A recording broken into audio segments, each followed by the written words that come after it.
नमस्कार।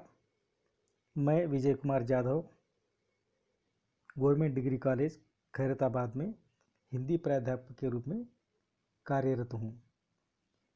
आज के इस वीडियो लेसन में महाकवि बिहारी लाल के बारे में उनका परिचय प्राप्त करेंगे। महाकवि बिहारी लाल हिंदी साहित्य के रीतिकाल के प्रतिनिधि कवि माने जाते हैं।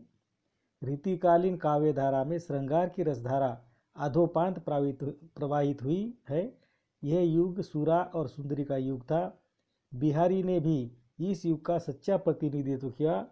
उनका काव्य तत्कालीन युग दर्पण है, अर्थात बिहारी लाल रीतिकाल के प्रतिनिधि कवि है। अब ये हो गया, देखिए इनका बिहारी लाल का थोड़ा सा परिचय। आगे बढ़ते हैं। अब स्लाइड नंबर 2। यहाँ पर मैंने बिहारी लाल को 6 बिंदुओं के द्वारा आप लोगों को इनका परिचय समझाने का प्रयत्न करूँगा। अब इसमें पहला बिंदु है जन्म। अब इनके जन्म के बारे में कहा जाता है कि ये संवत 1652, अगर इसको आप ईस्वी सन में अगर परिवर्तित करेंगे तो 1595 ये इनका जन्म माना जाता है। और कुछ विद्वान देखिए इनको 1603 अर्थात 8 साल और इसमें जोड़ा जाता है, तो कुछ विद्वान मानते हैं कि उनका जन्म 1603 में हुआ था। अब अगला बिंदु है जन्म स्थान। अब जन्म स्थान, अब कहा जाता है कि इनका जन्म स्थान ग्वालियर है, मध्य प्रदेश के ग्वालियर। अब ये ग्वालियर के पास एक छोटा सा गांव है बसवा गोविंदपुर, तो उस गांव में देखिए इनका जन्म हुआ था। ये हो गया देखिए बिंदु नंबर 2। अब हम आगे बढ़ते हैं बिंदु नंबर 3 की ओर। अब इनके पिता का नाम केशव राव था, या इसको केशव राय भी कहते हैं, और कई लोग देखिए केशव दास भी कहते हैं। खैर, केशव राव ये इनके पिता का नाम है। और अब इनके पत्नी के बारे में कहा जाता है कि इनकी मथुरा में इनकी शादी हुई, लेकिन इनके वंश के बारे में, इनके परिवार के बारे में, इनके बच्चों के बारे में कहीं उल्लेख नहीं मिलता है। इतना कहा जाता है कि उनकी शादी हुई थी और शादी के बाद अपने ससुराल में ही रहने लगे थे। और जब उनकी पत्नी का देहांत होने के बाद अब वो अपने ससुराल से निकले, और फिर कहा जाता है कि उनकी भेंट शाहजहाँ से हुई और शाहजहाँ उसको दिल्ली लेकर के आए, और इस तरह देखिए उनका जीवन वहाँ से देखिए बदल गया। और कई बार ऐसा ये भी उनके बारे में एक दोहा भी कहा जाता है, जन्म ग्वालियर जानिए खंड बुंदेले बाल, तरुणाई आई सुधर बसी मथुरा ससुराल। अर्थात जब वो तो जवान हुए, तरुण हुए, तो वो देखिए वो अपने ससुराल में बस गए। तो कई लोग देखिए उसको घर दामाद भी बोलते हैं। लेकिन अब इनके पत्नी का नाम या फिर उनके यानी बच्चे के बारे में ज़्यादा जानकारी प्राप्त नहीं होती है। अब हम आगे बढ़ते हैं, और चौथा बिंदु है गुरु। अब कहा जाता है कि गुरु नरहरिदास अब उनके पिता के भी गुरु माने जाते हैं, और उसके बाद नरहरिदास बिहारी लाल के भी गुरु माने जाते हैं। और कहा जाता है कि गुरु नरहरिदास के साथ रहकर ही उन्होंने बहुत सारे संस्कृत आदि कई भाषाओं का उन्होंने ज्ञान प्राप्त किया। तो ये हो गया देखिए उनका यानी गुरु का नाम। तो कई बार पूछा जाता है कि बिहारी लाल के गुरु का नाम क्या है, तो इसीलिए देखिए मैं ये यहाँ पर लिख दिया हूँ, और आप लोग भी इसको याद रखिए। अब देखिए अगले बिंदु पर हम आते हैं। अगला बिंदु है रचनाएं। अब रचनाओं के बारे में कहा जाता है कि बिहारी की एकमात्र रचना थी, जिसको देखिए सतसई कहा जाता है, या सप्तशती भी कहते हैं, या कुछ लोग देखिए बिहारी सतसई भी बोलते हैं। और कहा जाता है कि इस सतसई में 713 दोहे, कई बार पूछा जाता है बिहारी सतसई में कितने दोहे है, तो 713 दोहे, ये आप लोग याद रखिए।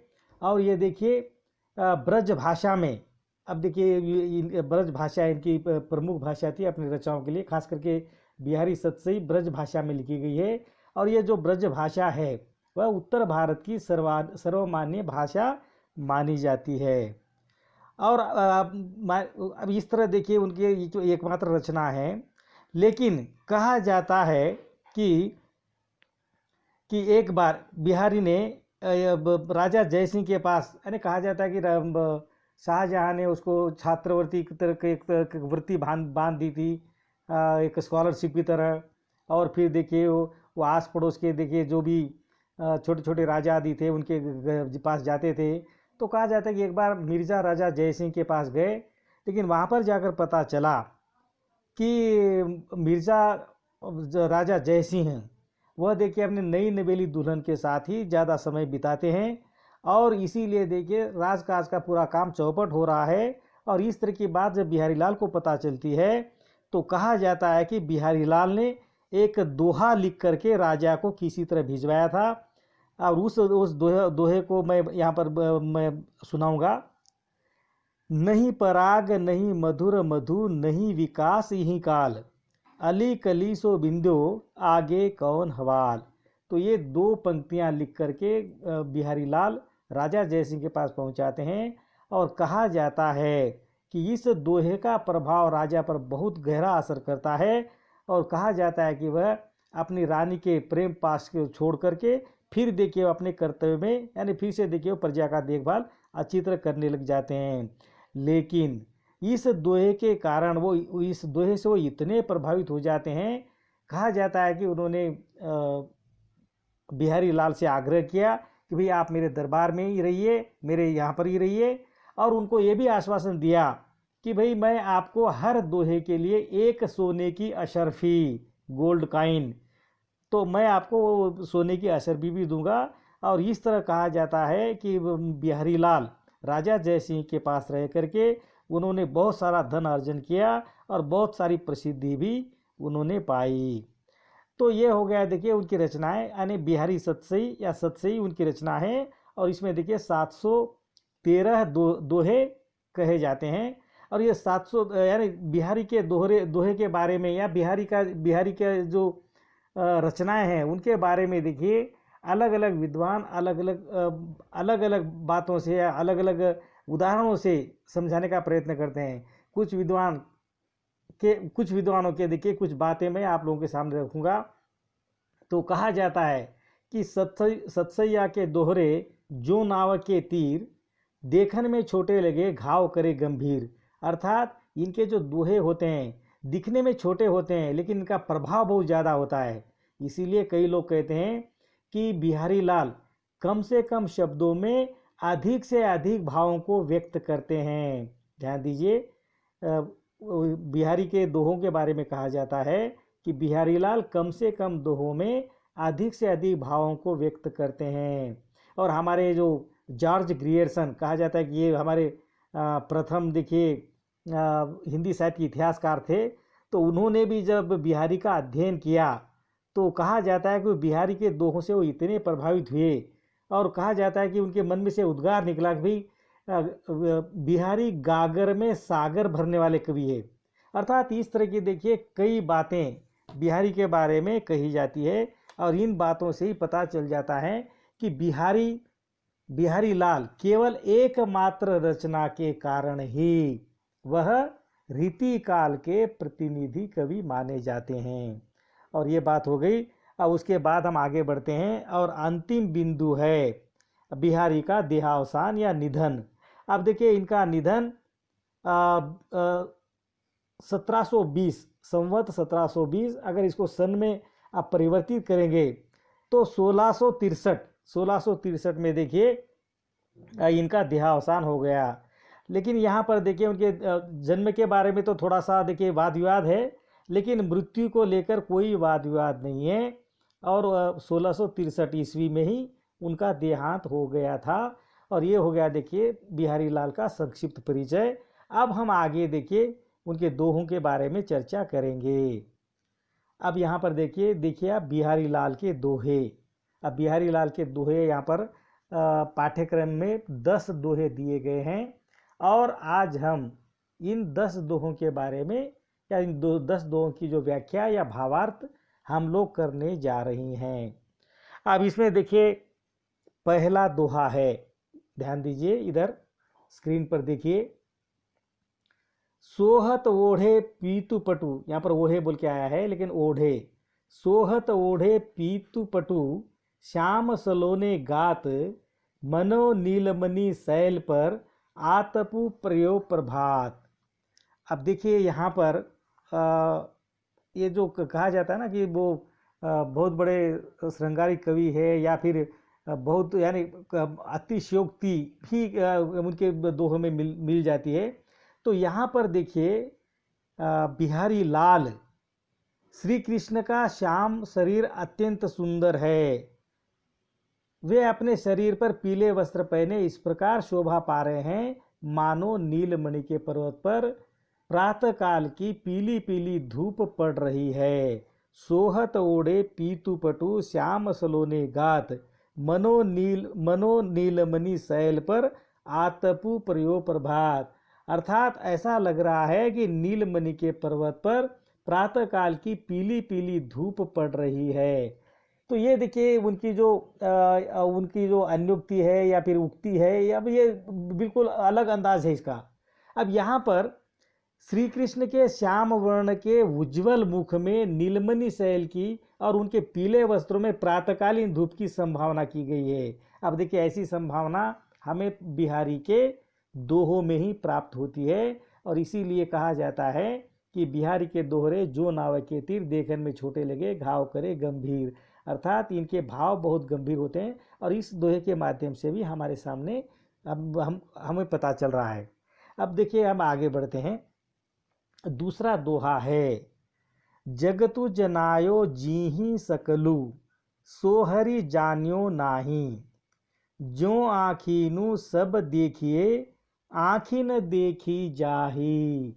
अब देखिए ये बहुत ही यानी एक दार्शनिक दोहा भी कहा जाता है, यानी इस दोहे को दर्शन से भी जोड़ा जाता है। अब यहाँ पर देखिए कवि का कथन है कि जिस ईश्वर ने तुम्हें समस्त संसार का ज्ञान कराया है, जगतु जनायो जी ही सकलु, अर्थात जिन्होंने सारे जगत का सारे संसार का ज्ञान आपको कराया है, सोहरि जानियो नाही, उसी ईश्वर को तुम नहीं जान पाए। जगतु जनायो जी ही सकलु, सोहरि जानियो नाही, अर्थात जिस ईश्वर ने तुम्हें समस्त संसार का ज्ञान कराया है उसी ईश्वर को तुम नहीं जान पाए। ये हो गई पहली पंक्ति। जो आँखिनु सब देखिए, आँखी न देखी जाई, जैसे आँखों से सब कुछ देखा जा सकता है परंतु आँखें स्वयं अपने को नहीं देख सकती। अर्थात ये जो आँख होती है, हम इस आँख से देखिए सारी दुनिया को देख सकते हैं लेकिन उसी आँख से हम अपनी आँख को खुद नहीं देख सकते हैं। तो इस तरह देखिए यहाँ पर ये दोहा बहुत ही चमत्कारपूर्ण दोहा है। तो ये हो गया दोहा नंबर 2। अब हम थोड़ा सा जल्दी जल्दी आगे बढ़ेंगे। अब आगे आता है दोहा नंबर 3। अब दोहा नंबर 3 है, शीस मुकुट कटि काचनी, कर मुरली उर्माल, यही मानक बानक मोमन बसो, सदा बिहारी लाल। अब देखिए ये पाठ्यक्रम का तीसरा दोहा है और इस दोहे के माध्यम से आप देखिए यहाँ पर पहले तो देखिए श्री कृष्ण की जो सुंदरता है, उसकी जो वेशभूषा है, उसकी बात करते हैं और वो बात करने के बाद कहते हैं कि भाई आप इसी रूप में इसी वेश में मेरे मन में बैठ जाओ। अर्थात शीस मुकुट कटि काचनी, अर्थात अब ये सिर पर देखिए मोर का मुकुट है। अर्थात कवि बिहारी कहते हैं कि जिनके सर पर मोर वाला मुकुट है, जो पीली धोती धारण किए हैं, शीस मुकुट कटि काचनी, अर्थात कमर पर पीली धोती धारण किए हैं, कर मुरली उर्माल, कर माने हाथ, और सदा हाथ में मुरली रहती है और उनके देखिए सीने पर हमेशा देखिए माला रहती है। तो ये देखिए ये यहाँ पर देखिए श्री कृष्ण की सुंदरता का वर्णन किया गया है। यही बानक मोमन बसो, यही बानक मोमन बसो, सदा बिहारी लाल। पहले देखिए उसकी सुंदरता का वर्णन करते हैं और वो बोलते हैं कि भाई आप इसी रूप में आप सदा के लिए मेरे मन में बस जाइए। तो यहाँ पर देखिए वो कहते हैं कि सदैव मीठी वाणी बोलने वाले हैं ऐसे परम प्रिय भगवान श्री कृष्ण सदैव मेरे मन में बसा करते हैं। अर्थात यही बानक मोमन बसो सदा बिहारी लाल, अर्थात इसी वेश में इसी इसमें वो सदा मेरे मन में बसे रहते हैं। और इसको देखिए ये भी कहा जाता है कि बचपन में जब जब वो बालक थे तो वो देखिए सिर पर देखिए मोर का मुकुट रख करके, हाथ में देखिए बांसुरी लेकर के, गले में माला डाल करके, और देखिए ये उनके प्रिय चीज़ें थी। तो ये जो बचपन का जो वेश है, उसी वेश को देखिए वो कहते हुए सदा मेरे मन में, यही इसी वेश में देखिए भगवान श्री कृष्ण मेरे मन में सदा बैठे रहते हैं। अब ये देखिए एक प्रकार का भक्तिपूर्ण दोहा है। तो अब उन्होंने देखिए श्रृंगार से संबंधित दोहे, भक्ति से संबंधित दोहे, नीति से संबंधित दोहे, इन्होंने अलग अलग किया है। तो यहाँ पर देखिए उनकी भक्ति हमें दिखाई देती है।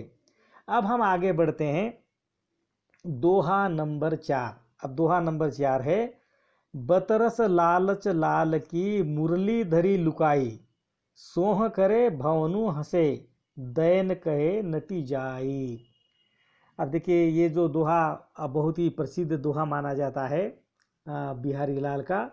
तो इस दोहे में बिहारी लाल कहते हैं कि श्री कृष्ण से वार्ता सुख प्राप्त करने को उत्सुक गोपी ने भगवान कृष्ण की मुरली को छिपा दिया।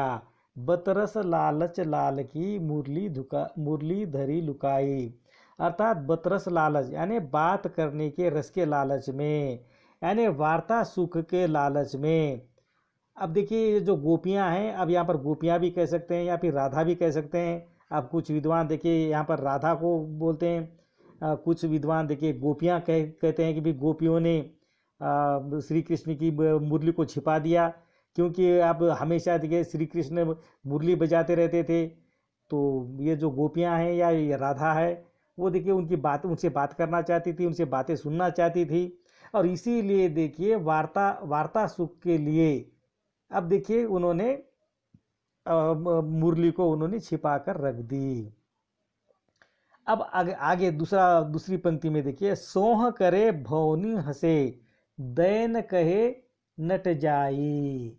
अब देखिए अब उन्होंने ये तो छिपा दी, पर एक और वह कृष्ण के सामने बांसुरी न चुराने की सौगंध खाती है। अब देखिए सोह करे यानी वो सौगंध खाती है, लेकिन वो अपने भव में हंसती है, और दूसरी ओर देखिए भव में हंसने लगती है। सोह करे भवनु हंसे। अब देखिए जब कोई आदमी जब बोलता है कि अब हम किस चीज़ को हमको शंका होती है कि भाई इन्हीं के पास होगी, और हम उसे पूछते हैं अगर यदि आपके पास है तो दे दीजिए। अब वो देखिए वो बोलता है मेरे पास नहीं है, वो तो कसम खाता है मेरे पास नहीं है, लेकिन उनके हाव भाव से लगता है कि भाई इन्हीं के पास है, लेकिन कसम यानी ये झूठी कसम खा रहा है। तो इस तरह देखिए इस दोहे के माध्यम से देखिए गोपियाँ या कहिए राधा कृष्ण भी कह सकते हैं। तो राधा श्री कृष्ण से वार्ता सुख के कारण छिपा देती है। जब श्री कृष्ण उनसे मुरली वापस देने के लिए कहता है तो वो कसम खाती है और बोलती है कि मेरे पास नहीं है। और देखिए और भौं में देखिए वो हंसने लगती है और संकेत भी देती है कि मुरली उसी के पास है। परंतु जब श्री कृष्ण मुरली देने को कहते हैं तो वह मना कर देती है कि मुरली उसके पास नहीं है। दैन कहे जब देने के लिए कहते हैं नट जाई, अर्थात वह मना कर देती है। अब ये सब इसलिए करती है कि वह भगवान श्री कृष्ण से बातचीत करना चाहती है। तो बहुत सुंदर दोहा है। अब हम आगे बढ़ते हैं और आगे अगला दोहा है 5वां दोहा। और इस दोहे में अब देखिए पहले मैं दोहा पढ़ता हूँ। बड़े न हुजे गुननी बिनु बिरद बड़ाई पाए, कनक धतूरे सो कहत गहनो गढ़ो न जाए। आप देखिए बहुत बड़ी बात यहाँ पर कविवर बिहारी लाल कह रहे हैं। वह कहते हैं कि कोई भी मनुष्य चाहे कितना ही बड़ा यश प्राप्त क्यों न कर ले, परंतु बिना गुणों के महान नहीं हो सकता। बड़े न हो जे गुणनु बिन, अर्थात कोई भी आदमी गुण के बिना बड़ा नहीं हो सकता। बिरद बड़ाई पाए, अर्थात चाहे कितना ही वह बड़ा यश प्राप्त कर ले, बिरद बड़ाई पाए, यानी यदि बहुत बड़ा आदमी बन जाए, बहुत बड़ा यश प्राप्त कर ले, और यदि उनके पास गुण नहीं है तो वह बड़ा आदमी, महान आदमी नहीं बन सकता। बड़े न हुजे गुणनी बिनु, बिरद बड़ाई पाए। अब अगली पंक्ति में बिहारी लाल कहते हैं, कनक धतुरो सो कहत, गहनो मड़ो न जाय। जैसे धतुरे को भी कनक कहा जाता है। कनक माने सोना, सोने को देखिए कनक भी कहा जाता है, और धतुरे को भी कनक कहा जाता है, लेकिन उसका गहना नहीं बन सकता। गहनो गढ़ो न जाए, यानी धतुरे के बीज से या धतुरे के पौधे से देखिए गहना नहीं बनता है, लेकिन धतुरे को भी कनक कहा जाता है। लेकिन देखिए कनक दोनों, यानी धतुरे के लिए भी कनक शब्द और सोने के लिए भी कनक शब्द, लेकिन सोना सोना अलग, सोना से देखिए हम गहना गढ़ सकते हैं, लेकिन धतुरे के से नहीं गढ़ सकते। अर्थात अब यहाँ पर देखिए यानी बिना गुणों के आदमी महान नहीं हो सकता। अर्थात यहाँ पर धतुरे का नाम तो कनक है, नाम तो बड़ा है, लेकिन धतुरा धतुरा ही है, धतुरे से देखिए गहना नहीं बना जा सकता। इसीलिए देखिए हर इंसान में गुण होना चाहिए, हमें हमारे गुणों को विकसित करने का प्रयत्न करना चाहिए। गुण से ही आदमी बड़ा बनता है, महान बनता है, केवल नाम से नहीं। अब हम आगे बढ़ते हैं। अगला दोहा है दोहा नंबर 6। अब यहाँ पर देखिए दोहा है, कैसे छोटे नरनु तय, सरत बड़नु के काम, मढ़ियो दमादो जातु क्यों, कही चूहे के चाम। अब देखिए मैं फिर से पढ़ता हूँ, कैसे छोटे नरनु तय, सरत बड़नु के काम, मढ़ियो दमादो, यहाँ पर दमामो आया है, दमादो जातु क्यों, कही चूहे के चाम। अब देखिए कुछ दोहों में देखिए बिहारी लाल कुछ ऐसी बातें कर देते हैं कि वो हमें देखिए सोचने के लिए मजबूर कर देते हैं। अब यहाँ पर बोलते हैं कैसे छोटे, छोटा आदमी या ओछा आदमी, नरनुते, अर्थात कैसे ओछे आदमी से या छुटे से या छोटे लोगों से, सरत बड़नु के काम, अर्थात बड़े आदमी का काम कैसे सध सकता है। सरत बड़नु के काम, यानी बड़े आदमी का काम कैसे सध सकता है, अर्थात छोटे आदमी से बड़ा काम नहीं हो सकता।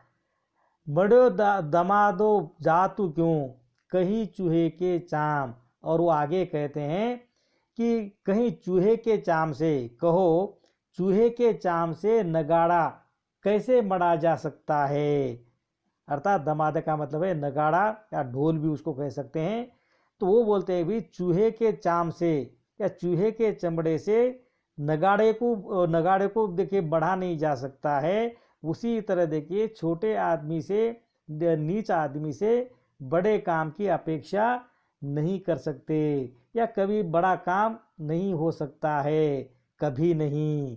अर्थात इंसान की योग्यता के हिसाब से ही वो काम होता है। इसीलिए हमें भी देखिए जो नीच आदमी है उनसे अच्छे की आशा नहीं करनी चाहिए।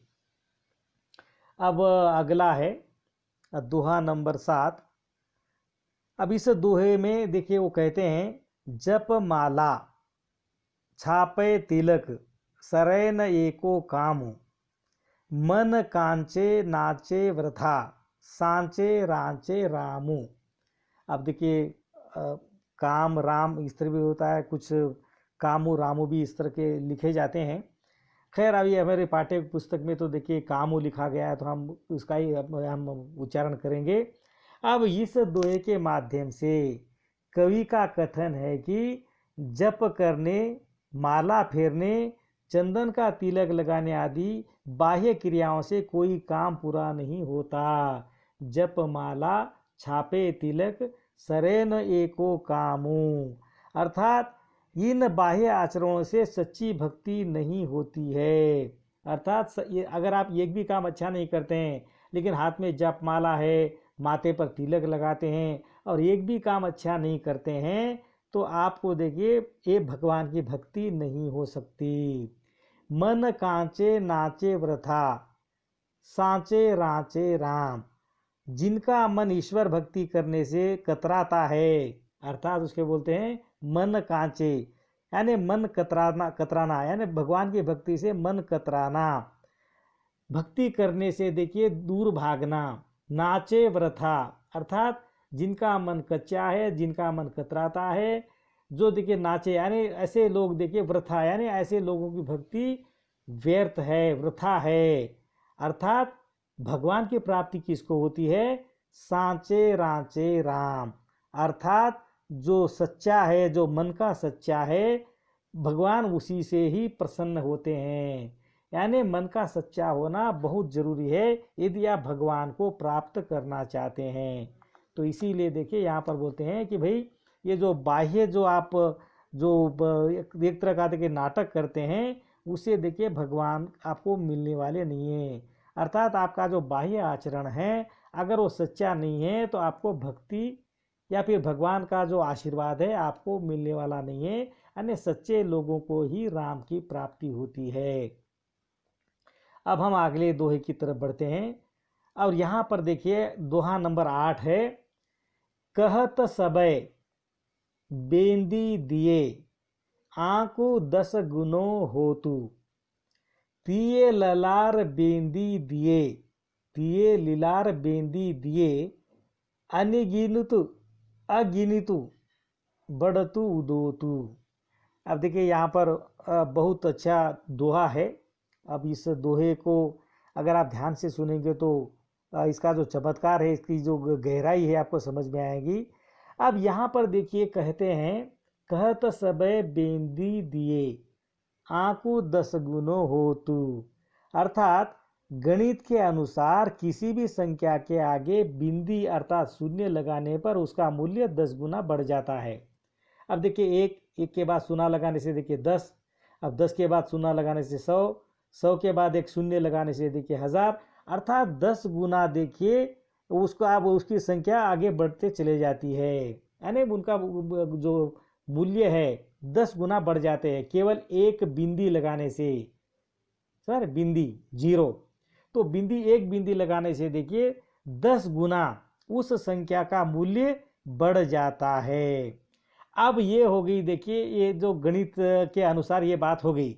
अब अगली पंक्ति में वो बोलते हैं कि तिये लीलार, तिये लीलार माने एक सुंदर स्त्री के ललाट पर, एक नायिका के ललाट पर, एक गोपी के ललाट पर सर बेंदी दिए, बेंदी बेंदी माने ये भी देखिए बिंदी, बिंदी जो देखिए विवाहित स्त्री लगाती है सर। बिंदी का महत्व यानी बिंदी का महत्व देखिए खास करके भारतीय संस्कृति में अब उसको बहुत ज़्यादा देखिए सम्मान दिया गया है।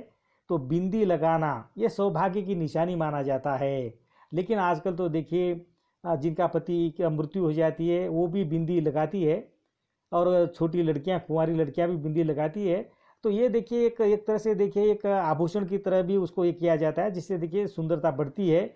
लेकिन यहाँ पर इस दोहे के माध्यम से बिहारी लाल कहते हैं तिये लीलार बेंदी दिए, अगिनतु बढ़तु उधोत। अब देखिए वो बोलते हैं कि गणित के अनुसार एक बिंदी देने से उसका 10 गुना बढ़ जाता है। लेकिन परंतु सौंदर्य शास्त्र के नियम अलग है। कवि के अनुसार सुंदर नारी के मस्तक पर बिंदी लगाए जाने पर उसकी सुंदरता या शोभा अगिनत बढ़ जाती है। अगिनतु बढ़तु उदोत, अनगिनत बढ़ जाती है। यहाँ गणित का नियम काम नहीं करता। अर्थात जिस तरह देखिए एक बिंदी लगाने से 10 गुना बढ़ता है, लेकिन अगर कोई महिला बिंदी लगाती है तो कई गुना अनगिनत, जिसको देखिए हम गिन भी नहीं सकते हैं, और इस तरह देखिए उनकी सुंदरता, उनकी शोभा बढ़ जाती है। अर्थात यहाँ पर गणित का नियम काम नहीं करता। तो ये हो गया देखिए 8वां दोहा। अब हम आगे बढ़ते हैं। अब बचे हैं केवल 2 दोहे सर। अब 9वां और 10वां दोहा है। और ये जो 9वां दोहा है मैं उसको पहले पढ़ता हूँ, फिर मैं देखिए उसकी व्याख्या करूँगा। दोहा नंबर 9। बढ़त बढ़त संपत्ति सलीलू, मन सरोज बड़ी जाई, घटत घटत सु न फिरी घटे, बरु समूल कुमलाई। आप देखिए, बढ़त बढ़त संपत्ति सलीलू, अर्थात संपत्ति माने धन, सलीलू माने पानी, यानी धीरे धीरे देखिए जब संपत्ति बढ़ती है, समझ रहे। अब यहाँ पर देखिए, अब लेखक ने बहुत ही अच्छे उदाहरण के द्वारा हमें कहने का प्रयत्न किया है। कवि का कथन है कि धन रूपी जल बढ़ जाने के साथ साथ मन रूपी कमल भी बढ़ता चला जाता है। बढ़त बढ़त संपत्ति सलीलू, मन सरोज बढ़ी जाई। संपत्ति और पानी और मन और सरोज, यानी दोनों को देखिए तुलनात्मक रूप से देखिए यहाँ पर बहुत ही सुंदर दोहा हमारे सामने प्रस्तुत करते हैं।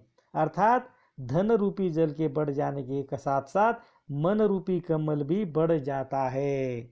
अब देखिए, आप लोगों ने देखा होगा कि किसी तालाब में देखिए, जैसे देखिए पानी बढ़ता जाता है तो कमल की जो नाल होती है वो भी ऊपर ऊपर चली जाती है, ठीक है। जब वो कमल की नाल वो भी बढ़ने लग जाती है, यानी कमल का जो फूल है पानी के नीचे रहता है, पानी जैसे जैसे बढ़ता जाता है तो वो भी ऊपर ऊपर चला जाता है, यानी उनकी नाल बढ़ने लग जाती है। लेकिन यानी समस्या ये है कि जब पानी घटने लग जाता है तो वह नाल नहीं घटती, और नाल नहीं घटने के कारण वह जो कमल का फूल है मुरझा जाता है। और उसी तरह देखिए यहाँ पर भी कहते हैं कि जब देखिए किसी इंसान की धन संपत्ति बढ़ जाती है तो उनका जो मन भी चंचल हो जाता है, अर्थात कई सारी देखिए आदतें भी उनको लग जाती है। और जब देखिए उनका धन कम होने लग जाता है तब देखिए उनकी आदत कम नहीं होती है, अर्थात धन के बढ़ जाने से मन की इच्छाएं भी बढ़ जाती है। तब परिणाम ये होता है कि मनुष्य यह सह नहीं पाता और दुख में मरे हुए के समान हो जाता है। अर्थात जब धन कम हो जाता है तो वह देखिए उस कमल के फूल की तरह वह मुरझा जाता है, अर्थात मरे हुए के समान हो जाता है या फिर समूल नष्ट हो जाता है। इसीलिए देखिए जब धन संपत्ति बढ़ जाती है तो हमारे मन को देखिए नियंत्रण में रखना चाहिए, समझे। इसीलिए तो देखिए ध्यान करना, मेडिटेशन करना, इस तरह की देखिए सदियों से बात चली आ रही है कि भाई मन को संयम में रखना चाहिए, मन को देखिए अपने नियंत्रण में रखना चाहिए। क्योंकि अगर मन इधर उधर भटकने लगेगा तो जीवन पूरा बर्बाद हो जाता है। और यहाँ पर देखिए बिहारी लाल बहुत ही सुंदर उदाहरण दे करके, यानी कमल और मन दोनों की तुलना करते हुए देखिए बहुत ही बढ़िया उन्होंने दिया है कि जिस तरह देखिए पानी बढ़ने से देखिए कमल का फूल यानी कमल की नाल भी बढ़ने लग जाती है, लेकिन जब पानी घटता है तो कमल की नाल घटती नहीं है, बल्कि वो कमल धीरे धीरे देखिए मुरझाने लग जाता है। उसी तरह देखिए जब धन बढ़ता है तो इंसान की इच्छाएं भी बढ़ जाती है, लेकिन जब धन घटता है या किसी कारण देखिए वह गरीब हो जाता है तो तब देखिए वह देखिए ये सह नहीं पाता और दुख से मरे हुए के समान हो जाता है। इसीलिए देखिए हमें हमारे मन को संयम में रखना चाहिए, नियंत्रण में रखना चाहिए, नहीं तो बहुत बड़ा नुकसान हो सकता है। तो ये हो गया देखिए 9वां दोहा। अब हम देखिए इस पाठ्यक्रम के अंतिम दोहे की ओर बढ़ रहे हैं, और ये अंतिम दोहा यानी दोहा नंबर 10, आप देखिए 10वां दोहा है। अब इस दोहे के माध्यम से आप देखिए क्या बोल रहे हैं, पहले मैं दोहा पढ़ता हूँ। समय समय सुंदर सबे, रूप कुरूप न कोई, मन की रुचि जेती जीते, तीत तेती रुचि हुई। आप देखिए ये जो दोहा है हमारे दैनिक जीवन में भी काम आ सकता है। इस दोहे को देखिए, इस दोहे के भाव को आप ध्यान से सुनिए और उसको अपने आचरण में लाने का प्रयत्न कीजिए। अब यहाँ पर देखिए बोले समय समय, यानी समय समय, यानी यह समय समय की बात है। होती है कि कोई वस्तु हमें किसी समय सुंदर प्रतीत होती है तो वही वस्तु किसी और समय सुंदर नहीं प्रतीत होती। समय समय सुंदर सबे, रूप कुरूप न कोई। अर्थात समय समय देखिए सभी चीज़ें हमें समय के साथ साथ सुंदर लगती है। अर्थात इस पृथ्वी पर अब देखिए इस सृष्टि पर कोई रूप नहीं है, कुरूप नहीं है। अर्थात सुंदर और असुंदर ऐसी कोई बात नहीं होती है। मन की रुचि जेती जीते, तीत तेती रुचि हुई। अर्थात यह मन की रुचि और अरुचि पर निर्भर करता है। इसका अर्थ यह है कि अपने आप में कोई वस्तु सुंदर या कुरूप नहीं होती। और एक बात ये भी कहा जाता है इस सृष्टि पर जितनी भी चीज़ें हैं सब देखिए अच्छी है, यहाँ पे रूप कुरूप ऐसा कुछ नहीं है। तो ये सब देखिए हमारी मानसिकता पर, हमारी रुचि पर निर्भर करता है। अब जैसे देखिए गर्मी के दिन है तो हम देखिए ठंड की अपेक्षा ठंड मिलने की बात करते हैं। जब ठंड की बात जब देखिए सर्दी पड़ती है तो फिर हम गर्मी की बात करते हैं। अर्थात ये सब क्या है हमारे मन की रुचि के ऊपर निर्भर होता है। तो हम देखिए जो गर्मी को भी बुरा नहीं सकते हैं और हम सर्दी को भी बुरा नहीं बोल सकते हैं। दोनों का अपना अलग अलग महत्व है। अर्थात इस ब्रह्मा ने जो इस सृष्टि को बनाया है इसमें सुंदर असुंदर रूप कुरूप कुछ नहीं है। सब अपने मन के ऊपर या हमारी मन की रुचि पर निर्भर करता है। इसीलिए देखिए सुंदर असुंदर जैसी कोई बात नहीं है। तो इस तरह देखिए बिहारी लाल के 10 दोहे समाप्त हो गए हैं। और अब इस वीडियो लेसन को मैं यहीं पर रोकना चाहूँगा, समाप्त करना चाहूँगा। नमस्कार।